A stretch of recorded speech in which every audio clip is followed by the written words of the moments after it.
where we're trying to get to. How about you, mate?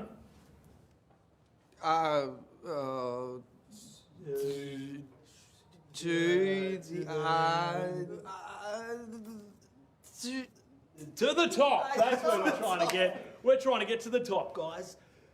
Who can tell me how we're going to get there, huh? We take the teamwork train. Chugga, chugga, chugga, chugga. Come on, guys, get on board. Chugga, chugga. Come on, Electro World, come on. Chugga, chugga, chugga, chugga, chugga, chugga. No, seriously, guys. Come on, get on board, Go on, guys. get around, come on. Teamwork train ain't leaving till the bad boys fall. That's come right. On. Chugga, chugga, chugga, chugga, chugga, chugga, chugga, chugga, chugga, chugga.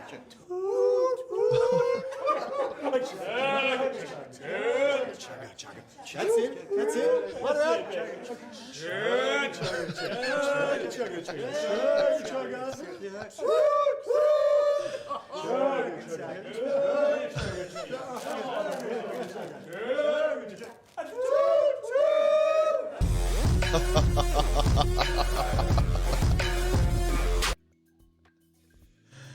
That would have to be one of the most awkward parts of just in general life, actually. Just general life, that when everyone's had a bad training day.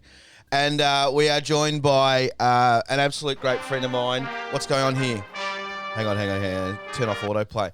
A great friend. He's founder of Robot Army Productions, but the creator of that clip and creator of Rostodon, but he's creator of Jeremy the Dud. He's created Flicks for Change, a film festival. He's entered films in other festivals. I'm going to let him talk about himself a little bit. It's none other than Ryan Chamley. Good morning, my brother. Hey, mate. How you doing? Oh, good. Sounding good. Yeah, good. How are you? Yeah, good, man. It's, stoked to be doing this. It's good to catch up. I know. I just find it, I'm blessed that you're available at 7:30. You've got a crazy life. I'm imagining you got lots of projects, but you got lots of kids and you got a family. I do. I'm super impressed when parents join me willy-nilly to just go, yeah, cool, I'm free every day at 7:30. You must be a genius of scheduling and you must have a brilliant, responsible family. That's great. Yeah. Look, I started very early, so I've got 2 girls in high school now, and wow. which is hilarious, and another 2 in primary. So yes, it's good.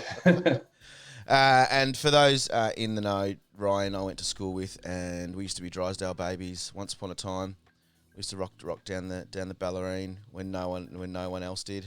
Felt like without down the Dale. Yeah. Hey mate, I love playing a clip and then watching. We've talked about this many times with I play a clip and watching your face watch it. You still got a little smile when you watch it, but it must feel like an absolute eternity since making Rostodon 1. Yeah.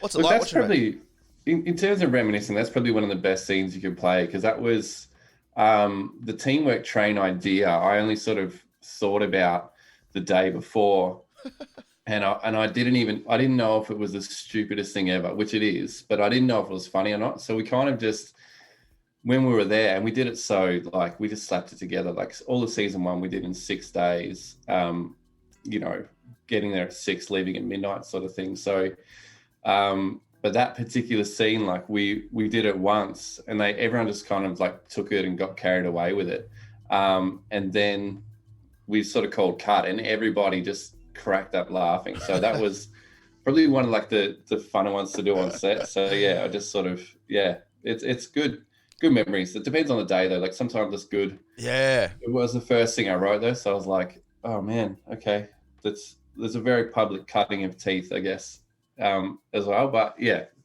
that clip in particular is quite fun to watch.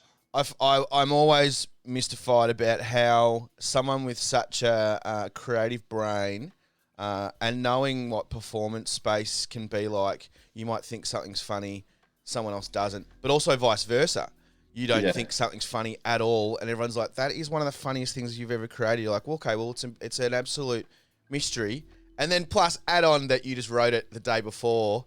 You're probably thinking this shouldn't be working, but when do you go, okay, the whole room just laughed here and they're all relatively respected in a comedy world. Let's tick this off. Yeah, pretty much. It's kind of a mix of everything. Like the first episodes was like, To be honest, I almost didn't show anybody the first script of Rostodon. Wow. Because you know what it's like. Even like Geelong and Drysdale, particularly, very like working class, like, you know, labouring sort of towns. You know, so even I guess it's ingrained in me quite young, like, you know, writing and you know, being creative is a little bit of a, you know. I probably growing up in Covenant too, where anything is like, oh, you think you're a writer, do you? Oh, cool. I'll go and write some amazing content. So I almost didn't show anyone, and then I showed a few people, and they were like, "This is really funny. Like, you should try and make it." And then the whole first episode was more like an experiment to see if we as a company could even make something that looked anything like a TV show, if I could write anything that resembled a TV show or direct it. And yeah, from there it's gone nuts, which is cool. So, I mean, it was all just an experiment from the start. You glaze over those champion moments, those pioneering moments, but they are epic and very, very inspiring for anyone that knows deep down about how to get something just off the ground for one. But where did I left you somewhere in the 90s. You did something incredible in the 90s up until Rostodon. Where did you start getting the camera out and start writing scripts and piecing together just the jigsaw that is final masterpieces for people to enjoy? Yeah, so I left school in year 11 and started skateboarding, just with a heap of rat bags, and we all thought we were in Jackass. So but it was such a PG version. Like, we jump in a bush and then run off, thinking that was the most hectic thing ever. No, that is the same childhood as me. Yeah, keep going. So so good. So I so naughty. Started just like trying to get any video camera I could. None of us had any money. We used to do like jump rope for heart. We used to grab jump rope for heart forms and then go around Drysdale raising money. What? Just to go and get a tank of petrol and go and get some pizza and skate. But you tricked the payers that it was going to be for jump rope for heart. Yeah, because we all looked super young. So anyway, I love it. So we'd do that. Like, we'd film everything, and I'd start cutting together these little skate videos. But I'd have like 2 VCRs where I'd have the camera plugged into one, I'd be recording the tricks on another, and then I'd take that videotape and put it into another VCR with like the audio from a CD player going into it, and I'd start cutting these like little skate videos, and then I had kids and I was working in retail. Like, you know, kids kind of came out of nowhere. Yeah. So I was just sort of loving being a dad, but I had no job prospects or anything, and we were fairly broke. I was working in retail, obviously, and my wife was like, "Why don't you go back and study?" And I was like, "Oh, look, we can't really afford that." And she said, "Well, we're broke anyway. Let's be a little bit extra broke with some actual with some actual prospects." And very so inspiring here. Very inspiring. You're not broke until you get really broke. Yeah, exactly. Challenge yourself. I went to the Gordon, and she was studying too, psychology. Wow. And then I just fell in love. I already was in love, but they had access to cameras, so I started making these little Star Wars short films, and then I was fortunate enough to get a job in Hawthorne at a place called Room 3, who they really just embraced my wanting to film everything and do stuff. So they let me film like music videos for mates' bands. I got a lot of experience directing a lot of corporate clients. I went overseas and did some documentary stuff. Like, I was really lucky just to learn from a few really good people there. Got made redundant from that sort of job, and then went back to retail again, which is the current theme. Yeah. But I was sort of freelancing then, so I was getting doing jobs for little corporate jobs and stuff, and then teamed up. Don't do this. Hang in there, peeps.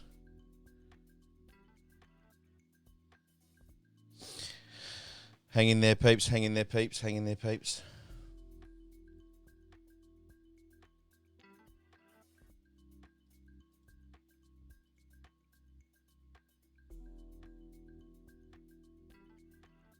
we were doing all these corporate jobs for people, but it didn't feel like, you know, I felt like I was a filmmaker, but I hadn't made any films. So I wrote this script, again, almost didn't show anybody, and then showed a few people from retail. They laughed, and then we just put an ad up on the internet saying, anybody that wants to have a dig at retail, I'm sure all you actors out there are working retail jobs, just come on board. We've got no money. We just want to make something fun. And then from that, we got the cast together, did some auditions, had an absolute blast. And then we shot the pilot in Better Electrical.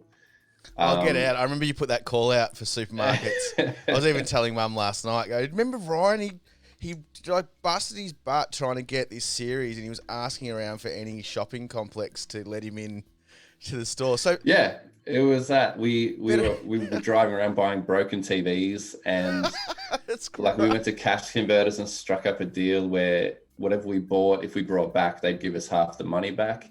So we just literally pulled every blender, DVD player, anything you find in an electrical store off the shelf, put in a shopping trolley, took it into Wampons, and then took it back. But everybody was like, before that though, everyone was kind of like pilfering stuff they needed. Yes. Like, oh, actually, I need a Breville maker. so we got back there, and like a lot of this stuff's missing, and we're like, yeah, just give us what we brought back. Sounds like my mum op shopping. She's supposed to be op shopping to palm things off to make cash, and she goes, well, you know what, I'm really enjoying having this for 4 days. Yeah, we've got a spare room of junk. I love hearing about that. They're the stories that I love exposing on here. Is those? I mean, it's not fun. It's not the funnest thing to have nothing, no proof of what's happening, but go into someone, ask for someone to close down their store, or go on the out, like ask for someone to, like, you're challenging them. We need you to help us in a way, but I've got nothing to prove it. It's pretty hard. It is, but the thing about it is anyone can do it, and that's like, I do a lot of panels, and a lot of like, you know, a lot of people say like, how the hell did you do it? I'm like, well, I just asked people. Yes. Like, the only thing that I did different to what anyone else is doing is I asked the question, and they're like, yeah, but how did you afford this? I'm like, well, we didn't. No one got paid. And they're like, yeah, but where'd you get the money? Like, no, nobody. Like, we all did it just for fun, because it was just all the actors wanted to act. They liked the story. They knew it was going to be good, at least to get a good showreel piece. I mean, and now they've got 2 Netflix credits and a Channel 7 credit, but plus everyone got paid as well, which was cool. Like, we went back in hindsight and we were able to pay everyone, and yeah, it was really fun. But yeah, that's the difference. Like, it does take a lot of, you know, you kind of got to back yourself a lot. You got to put yourself out there and ask for things, but it's worth it. Yeah. A lot of people just say, oh, I want to do this, I want to do that, but they won't take the steps to, and I'm not going to preach you, but you know, the only thing we did is actually just ask the question. Anyone could do it. It is, and hopefully people out there, that anyone that's guessing on things, or I love it when an idea sits around comes back a year later, or you're stewing it for a while. You just need some people around you to push you out to, and who in particular in your life has been a big part of how Robot Army came to life? Definitely my wife. You know, it takes a lot to support a partner when you're struggling financially. You've got these huge dreams with really no way to kind of get there, and a couple of kids. So she's been just a huge supporter, to the point she's working as a producer in the company now. She's just produced her first show with us, which is amazing. She's, you know, essentially my boss now. And I saw Maddie is involved too, which is it's beautiful to know. And she's now like properly in TV and film production. So it was just so funny. She did a lot of work in child protection after she did her bachelor in psychology, and that there was a lot of like legal contracts and stuff like that.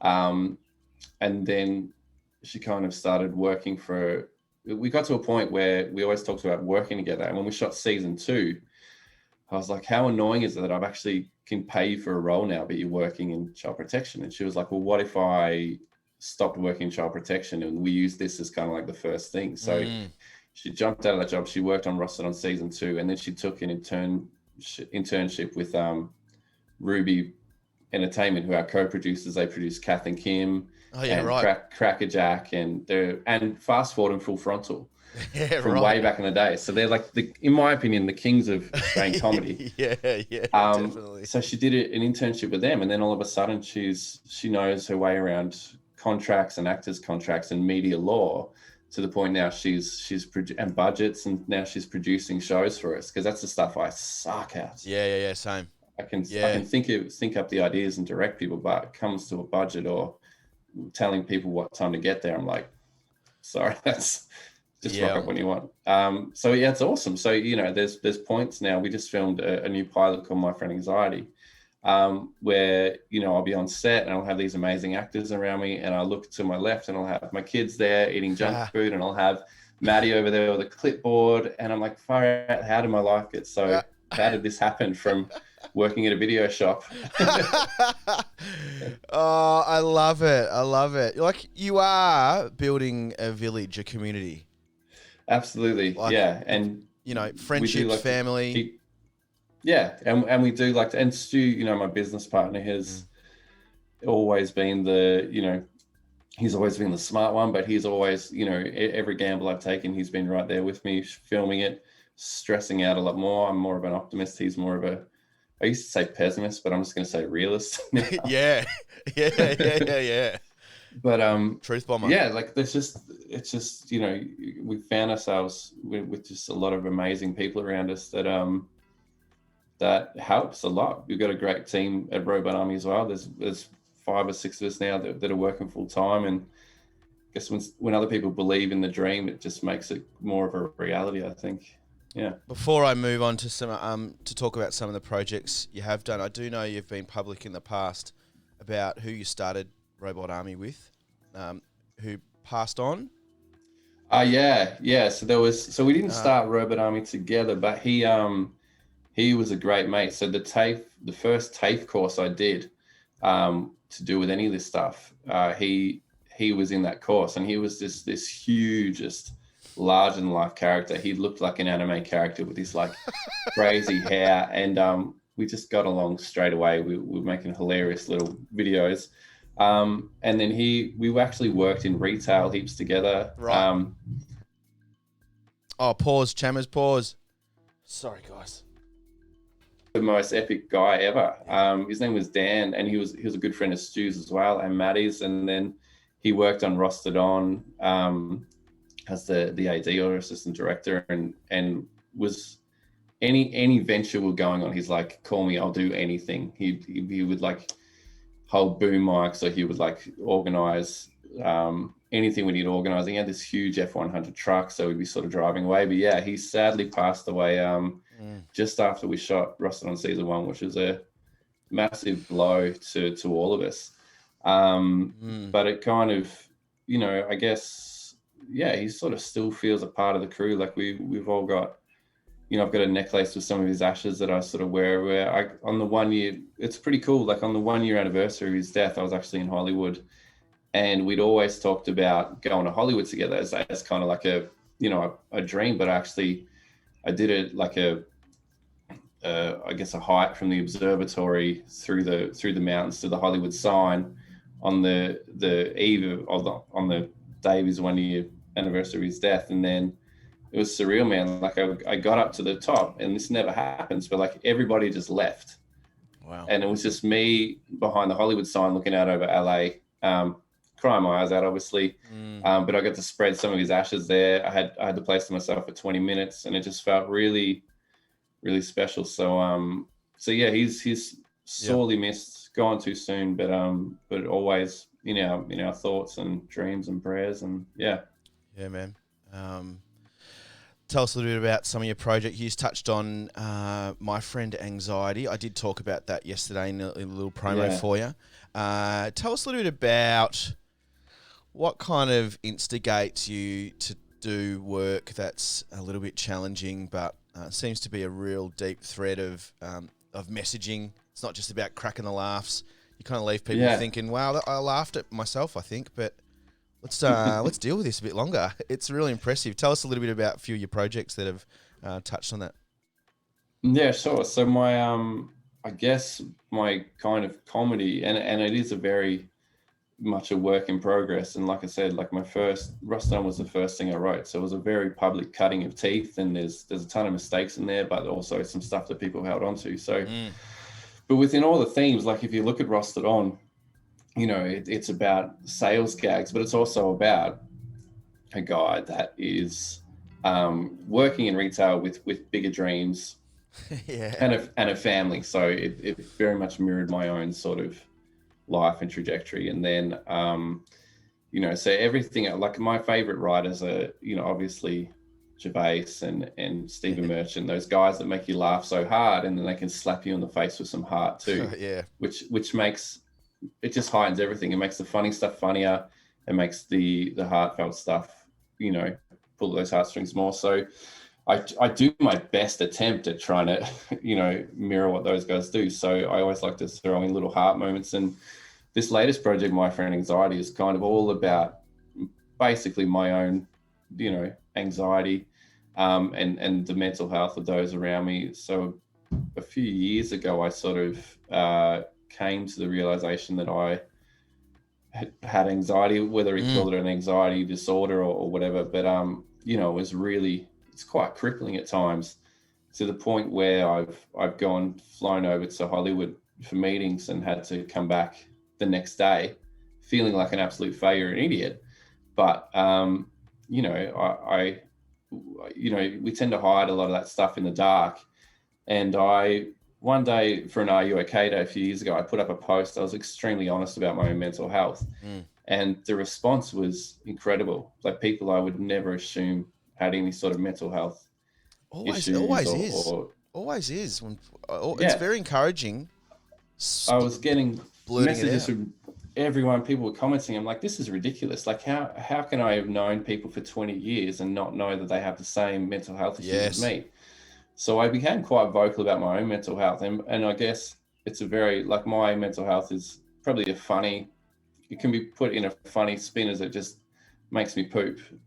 When I get anxious, I poop, which is, you know, in terms of my humor and just my personality, I can joke around about that. But so I got quite passionate about really being vocal about my own mental health, so that ideally, if other people are going through the same sort of stuff, they go, oh, Chammers is screwed in the head as well. That makes it okay for me to be screwed in the head.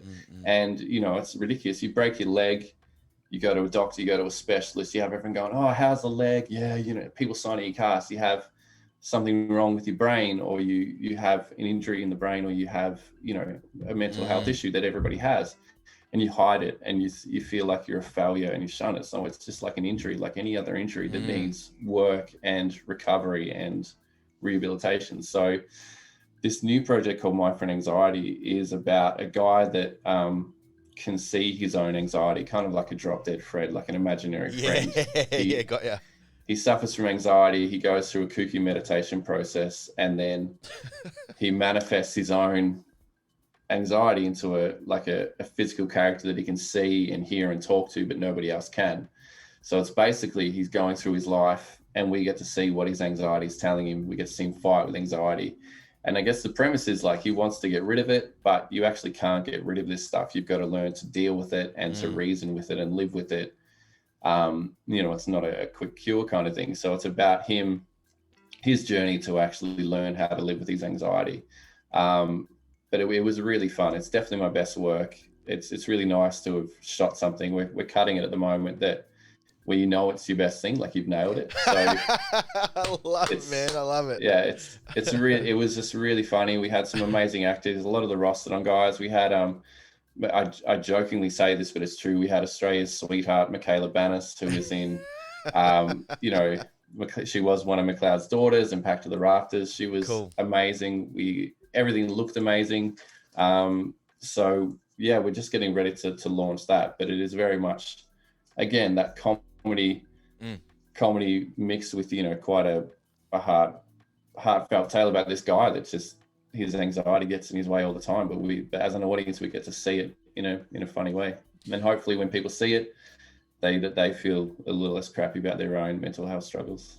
Do you feel in your industry, call it the creative industry, the world of performance arts, or a lot of acting, a lot of, I mean, you might be doing kind of better now than what you were 5, 6, 7 years ago in that space. But do you find mental health's a real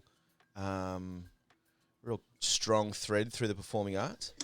Absolutely. This is probably not one, even in my own office, all of us have a smorgasbord of mental health issues, and they're all different and they all present in different ways. But yeah, man, like I think. What do you put it down to? Is it? I did theatre, and I'm definitely not saying please give me a job. But I did theatre like 10 years ago, 12 years ago, and I just remember going to auditions or being around it, but it wasn't just the actors. Everyone seemed to be on knife's edge, which is true, because you'd all trying to go for the one spot. You got no idea where it's going, and I guess that is the precursor of mental health is, and correct me if I'm wrong, is not knowing what's next and it scaring the crap out of you. Yeah, it's a mix of things, man. Like definitely that, like it is hard work and mentally taxing to have to back yourself all the time when no one else will. So if you go out and become a builder, you've got a very set template of what you're doing. And I'm not saying it's not hard and not stressful, but it's like you build a house, this plan, you have these people, you build it, it's fantastic. You know that there's going to be another house. When you're in this sort of industry, but no one's judging you all the time. Like not everybody around you going, you know what, I think you could have put that plaster on better. You know, if you really want to see someone put plaster up, watch this tutorial of someone that's better than you're ever going to be at putting plaster up, but you should learn from them. You know, there's not 30 other builders in a room with you all gunning for this one job as a builder. So actors have it tough, but you know, writers and directors do too. The hardest thing about my job is I've got to put months and months of work into something that may never, ever see the light of day. Yep. Because you've got to do so much work to even get it to a point where you can pitch it or to film it. And then if you do go and film it off your own back, that's tens, sometimes hundreds of thousands of dollars, all putting in this thing. And an exec could literally just look at it for 5 seconds and go, no, it's not for us. Or, you know, like I had a project, again, something I know quite a lot about, a project about kids growing up through a divorce. And it was, at the time, my best script. I had agents in London fall in love with it. I had a production company in London pick it up. I had Fremantle Media who do Neighbours really interested in it, saying, yep, we want it. And it just came down to, in the case of Fremantle, they're like, oh, we've just taken on 2 other divorce shows. So we love this, but we can't take another divorce show. We like this better, but we've already signed contracts. In London, it was like, you know what, there's too much heart in this now. It's not a comedy, it's a drama comedy. We just want to do comedy. So we love the script. But so, you know, you shop these projects around for a year, 2 years. Like I've been writing, My Friend Anxiety started for me at the start of, so midway through 2019, and we're only, COVID hindered it a bit, but we're only just now showing people a poster. Like, yeah, right. It's so, you know, you go through these moments of, you go through years and years and years of constantly having to back yourself. You're in your tracksuit pants, staring at a screen at the same one that's been kicking your ass for months. Whereas, you know, and that's why so many people get caught, I guess, in the Hollywood loop or the meeting loop or the Instagram. You know, they go to all the film premieres so they can get a shot on the red carpet, because then that says to them and the world that they're achieving their dreams. Or it's kind of the opposite. It's the hard work that you put in and the times where you're feeling the worst and the most isolated. That's actually what gets you to where you're going. But the stuff where it feels like you've made it, like, you know, I've done meetings in Hollywood where everyone's like, yeah, you know, let's work together. And I think like, yes, I'm doing it. I'm king of the world. And then I do a day full of those meetings and I get back to the hotel. I'm like, actually, that's done nothing for my career. Like it's when I'm in a little office like this in Hamlin Heights where my kids are running around screaming outside and I've got to rush to finish it because I've got to do dinner or get into the shower, or like that's the times that make your career. It's a really backwards sort of, and I'm going on a bit of a tangent, but I guess to bring it back to the mental health thing, there's a lot of mental health in there's no secure job for anybody, for actors, for writers and stuff. So we're always, on the edge of the cliff. It's like, you're doing a season of something and then bang, it's on TV, and then bang, like what's your next project? So you've always got to be thinking ahead. Actors are constantly judged for everything they do, and we're critiqued so hard as well. Like I've been slammed in newspapers and stuff like that, in reviews about, they don't factor in anything. They don't factor in it's my first show. They don't factor in that we made it for no money in 6 days. It's just like Chamley's brand of comedy is for stoners only, and he's a juvenile. Like this is like quoting it word for word, and it's like, man, I shouldn't have to wake up to that. Like, just say Your tangent's beautiful though, Chammers, because you touched on something that I was wanting to lightly talk about. You got to have something else other than your passion to chase your passion. Which sounds crazy. Everyone might commentate and go, you just got to make your sacrifices, you got to block everything out, you got to go for it. True, but that ain't going to... When that's off, you need to have something there, and it sounds like you've got your family, and you're getting kids up to get ready for the shower, and I don't like this breakfast. Like, I've just started hanging out with a 7-year-old, and I am now a dietitian, a professional dietitian, and a culinary chef that I don't know what Monday's going to present, but it's definitely not the same as Tuesday or Wednesday. And I need to have products in the fridge ready to tackle your choices, young fella. It kind of grounds it all. It does. It keeps it real. Like, there is a definite world, and look, like my head did get pretty big there for a while, like not as big as others, but it's hard when your work is, and I guess because it's such a flip side, like, you go through all those sort of isolated moments, self-doubt, and then when you're refreshing a video that you've made and it's going up 5 million views every time you refresh it, and people are commenting, it does go to your head. But there's nothing more sobering than looking at your success on a phone and your wife saying, why the fuck didn't you take the bins out last night? I don't know if I can swear in here, sorry, but it's like, and my kids don't. I mean, they're proud, but they don't give a crap about any of this stuff. They're still better at me than Fortnite. Like they're still, and it does. I think if I didn't have the family, I'd be a very empty man, but I'd also be a pretty egotistical prick, I think. One feeds the other, though, doesn't it? It really does. Yeah. I mean, family's the most important, but like, look, you've built a community, you've given people jobs, you're chasing your dreams, you're learning about life, you're learning so much about relationships. Each day is different, absolutely, but you're just growing as an exceptional human being. You are an exceptional human being, Ryan. Oh, thank you, mate. I appreciate it. You weren't this good. You weren't this good when you were 14. I'll tell you right now.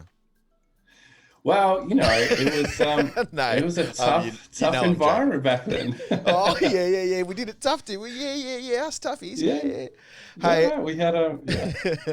Look, honestly, man, I was thinking about this too. Like Covenant was so ruthless. All of us were so ruthless to each other I actually think it was kind of the building blocks for the sarcasm in my writing, because I came out of Covenant able to identify anybody's insecurities, hone in on it and own them, because that's how you had to get by at Covenant. If you ever write me into a script, I seriously will come and pull your pants down in front of everyone. I'll dack you. Well, I'll dack you. I've still got the old classics. I will dack you in front of the whole class. Worth it, man. Absolutely worth it. Hey, we've got some people. You can't see the chat, which is one thing that I wish I could incorporate, but I like keeping the screen just me and you. Andy Barclay here, Passion and Hustle, the two combination. Andy Barclay. Duds is in the house. Basically, all of Covenant College is here right now. Josh McEwen, so good, Chairman. Yeah, Josh is tuned in. They always tune in every morning, but especially this morning. His older sister, Alex Mickelson, is really pumped. Those struggling with mental health are often the most creative people. It seems it's true, or the other way around. The most creative people, a lot of very creative people, have mental health battles. Yeah, Seemingly just absolutely. a dial up more than most. Yeah, it's I've found that, and I may have ADD as well. I'm getting a test soon, but there is a definite, I almost Younger. if I watch something really good or read something really good, and I get the chance to meet the writer or director, I can tell straight away that you can see it. They battle themselves daily. But no, I appreciate it. It's just nice hearing those names. It's awesome. Yeah, and some other people that you haven't met yet. Shelley, loving the talk. Got a question actually. Cool. Yes. Good one. Duds. This is from Duds because he's a creative. He does some great imagery, logo design, but he's a creative guy. He loves really cool podcasts. I think. Have you spoken to Duds in a while? Not for ages, but I do have a show called Duds. Yeah, I know. Jeremy the Dud. Andy Barclay asks, do you have any creative habits that you use to generate new ideas or get through a creative block? Good one. Yeah, it's hard. I tend to try and step away for a day or two if it's not deadline specific. One thing I found is a lot of my good ideas come when I'm not in front of the computer. It'll be like when I'm having a shower, I'm mucking around with a mate or something like that. I think, oh, there's the fix there. So I try and, I mean, again, if it's not deadline specific, if you don't have to deadline tomorrow, then you just got to dig deep and try and get it out. But try and give yourself a bit of, give yourself a break, like allow yourself to go for a walk or, to go and have a workout. Try and get a few of the different chemicals released in your brain, not just trying to, flog a dead horse until you get genius, because it doesn't work like that. And I think part of being creative that a lot of people don't discount is that when you're in a creative industry, you're actually in it 24/7. You're not just, it's not a 9 to 5 thing. You're constantly, if you're working on it, even with you, like if you're working on a low.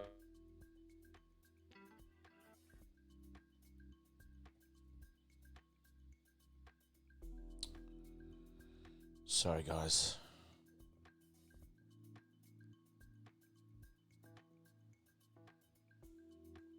Just pause. The joy of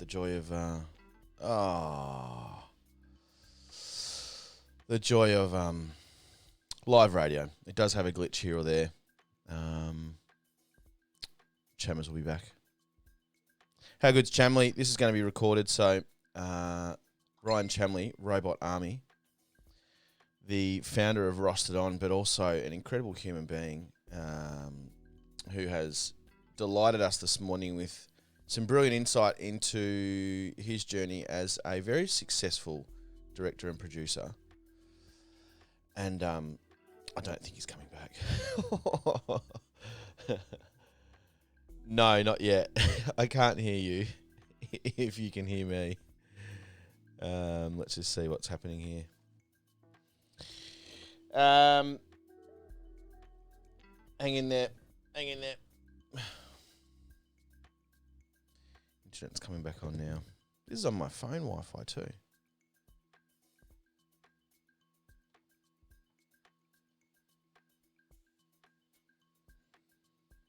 Oh no. Chammers, that was me.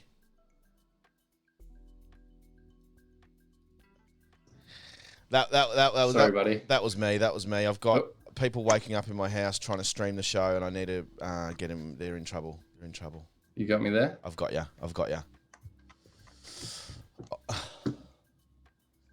I have got you. Hey, there we go. Sorry, mate. Nah, that's all good. It's my internet. It's the joys of live going on TPG in Grovedale. You know what I'm talking about?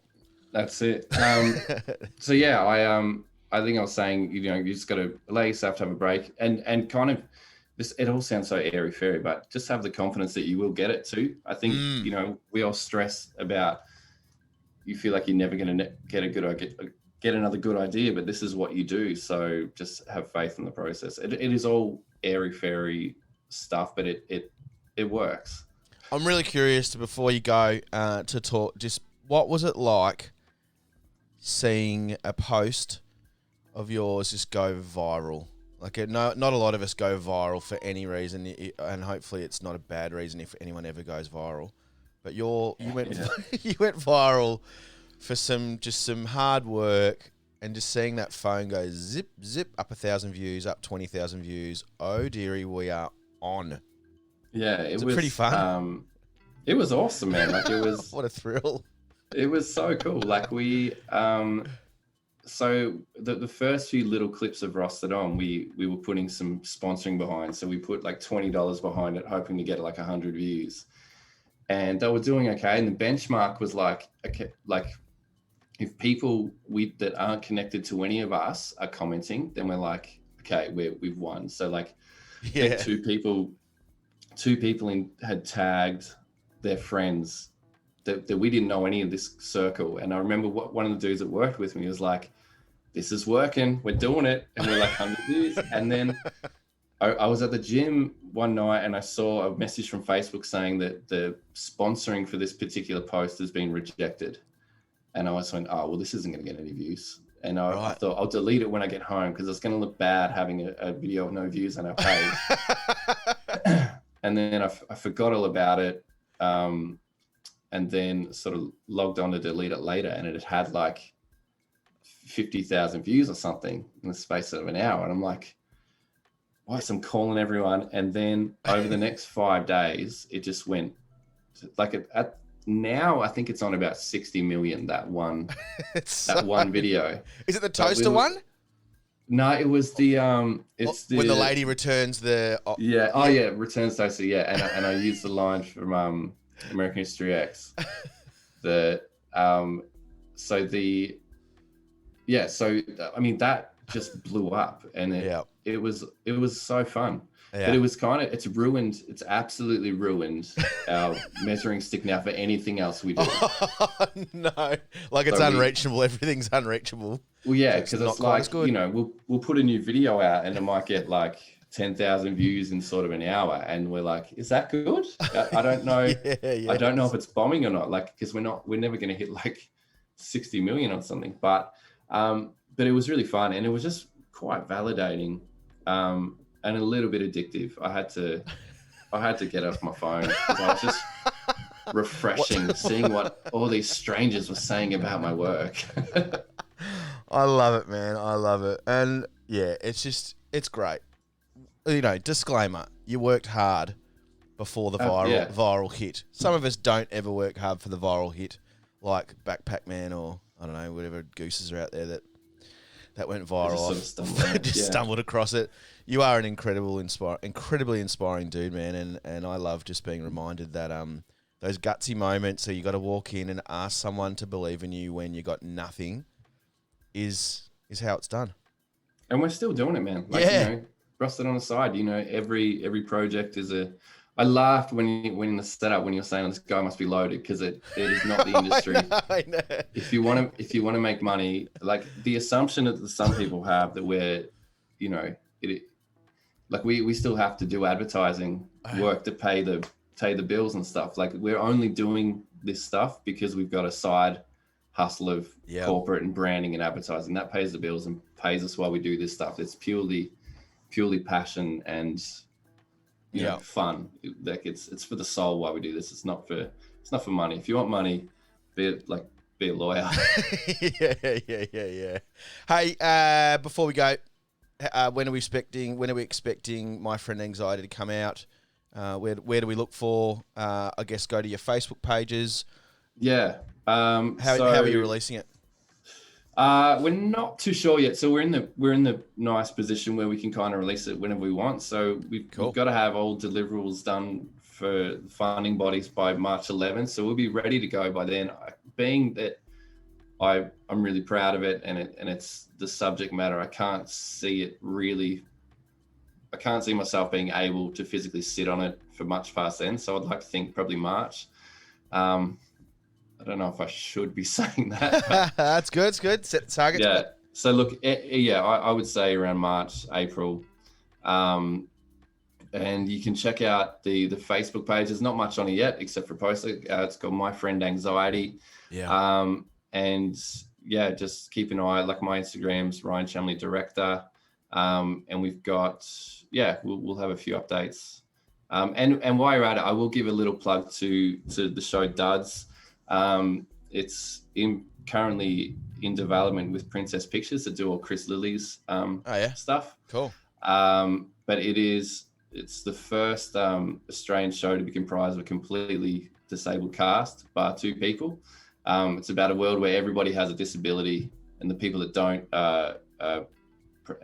suffer the same prejudice as people that have disabilities in our society. So it's really fun. It's really fun working with some amazing people.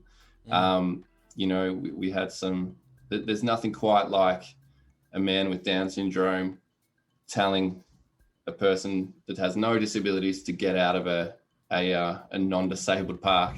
Just really flipping it on its head. So if you just give me a little is that viewable now before? So there's a short film, a pilot called Jeremy the Dud on YouTube. And again, everybody from the 2 people that don't have disabilities, the duds as they're called, but everybody else from everybody you see in the background, every other actor has a form of disability. So we're really proud of that one too, and that's going to hopefully launch. We're just trying to work on some contracts and try and get a deal, but I think that one's going to go. It's a pretty special one, and if you're gonna watch someone work, check that one out too. Cool. Hey everyone, listeners, I just put up the links. Then I put up My Friend Anxiety, the Facebook page. Go check it out. Also, just put up the official 20-minute clip of Jeremy the Dud, the YouTube link up there. You can just click them and enjoy them later today if you've got time. Hey Chammers, I'm so grateful that you made some time for me, and it's a pleasure, mate. Aching to see you more, but I'm in Geelong now, so things should be a bit easier. Let's get a group versus rest game going, mate. I want to do it. It'd be epic. We've Steve's around, Nat's around, J-Mac's around. It'd be a 10-minute game, and we'd all be cooked. But I'd love to do it. Yeah, I love it. You still got a good low post move? Oh, did I ever have a good low post move? Maybe is there a script on trying to make the cut in basketball? I'm actually working on a script with a mate about I don't know what I can say. Average basketball teams. It's about dads.